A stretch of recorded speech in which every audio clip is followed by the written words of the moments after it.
Good morning, ladies and gentlemen. Bill Council here, the host of Boricua BC2 show. Happy weekend, everybody. Happy Saturday. It is a rainy, kind of almost about to end rain morning here in Long Island. But it's pleasant outside, about 47 degrees, going up to about 50 something today. So I'll take that. I hope everything's great by you.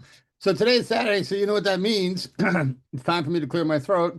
And it's also time to announce the next edition of The Winning Show, which is very important to understand that in the middle of all this chaos and all this insanity, we are still delivering wins, which is really important.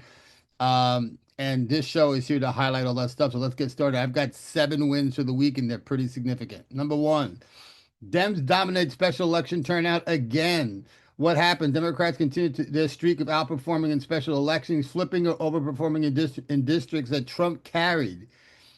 Why is it a win? Democratic turnout remains energized despite GOP chaos, while Republicans keep bleeding suburban and moderate voters. This is huge.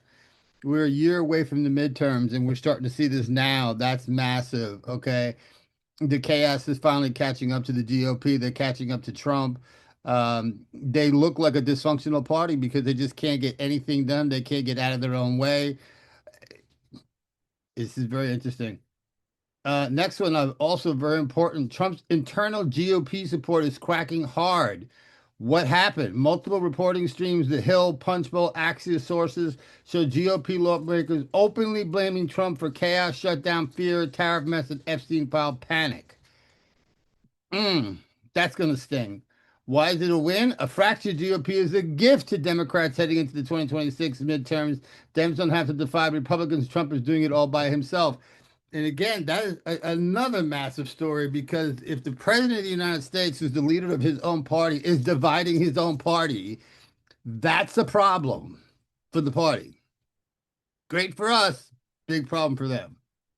Um, this is another one that's going to hurt Trump as this story starts to develop more and more. And this is a story that really needs to get out. I encourage you all to do a lot of research on this and post on all your social media channels what I'm about to talk about.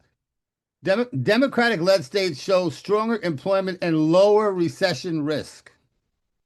Democratic states show stronger employment and lower recession risks. What happened?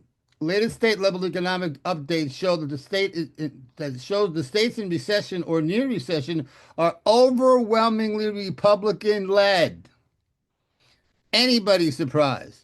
While blue states show stronger job resilience. Why is this a win?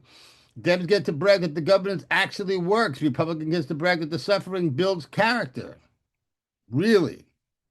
Didn't JD Vance go out on the news the other day and say he just wishes everybody could have a little bit of patience with the economy? No, no, no, no, no, no, no, no. You know, we would have had patience if your boy wouldn't have been campaigning, I'm going to fix all this on the same day. Then we would have had patience. But because he did that, there's no patience anymore. There's no patience anymore. This is all on you and all on your mistakes that you created this dynamic that we're living in right now. Another one. Love to read this one. Court blocks major Trump policy again. What happened? Federal courts blocked a high-profile regulatory move from Trump's second-term agencies this week. Court continues to smack down overreaches, immigration tariffs, EPA rollbacks. Why is it a win? Judicial guardrails are holding. That is very true. Trump's unstoppable power. Story starting to look like a myth, right? So he thinks he's got this unstoppable power, and the judicial, she's coming back and saying, no, no, not really. Um, Number five, Democratic messaging on Snap tariffs and shutdowns is winning online. Yes. On TikTok, Blue Sky, Instagram, Dems talking points on Snap clawbacks, tariff raising prices, and shutdown fallout are outperforming right wing content. Why is it a win? For once, the Dems are winning in the digital fight and defining the narrative. And so that's very, very important. The only thing I will add to that is, excuse the French, Dems, it's about fucking time, right? You should be exploring all options, TikTok, Blue Sky, X, Lemonade, whatever, Facebook, whatever it is to get your message out because that's where people are watching, right? Do it. Obviously, we know about the discharge position. We'll see where that all winds up going, but that was a big slap in the face for Trump. It was also a slap in the face for Mike Johnson, who really expected the Senate to save his ass. Didn't happen. Sorry, bud.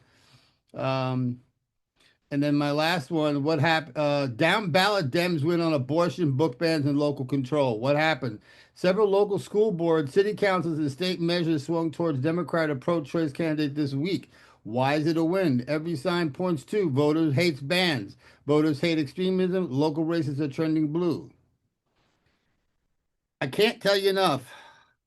We're all super hyper focused on DC, but I can't tell you enough how we have to be hyper focused on the downstates Dems as well. They get it. They know what they need to do. They're doing it. They're outperforming. And I'm sad because these downstate reports that are very, very positive never seem to bubble up as high as the crap that's happening in DC. And I think that needs to change. If you look at what's happening on the downstate, you'll really begin to see the Democrats have been seriously kicking some ass. And I think that's important that we continue to focus on that. So that's it, folks. That's the winning show. Real quickie this morning, but I think it's just important that everybody understands and keeps the faith that things are happening on our behalf and that we are, in fact, still winning this battle. It's a battle. We're going to win it. We just have to keep going through it all. Take care, everybody. See you tomorrow morning for Under the Radar. Bye bye.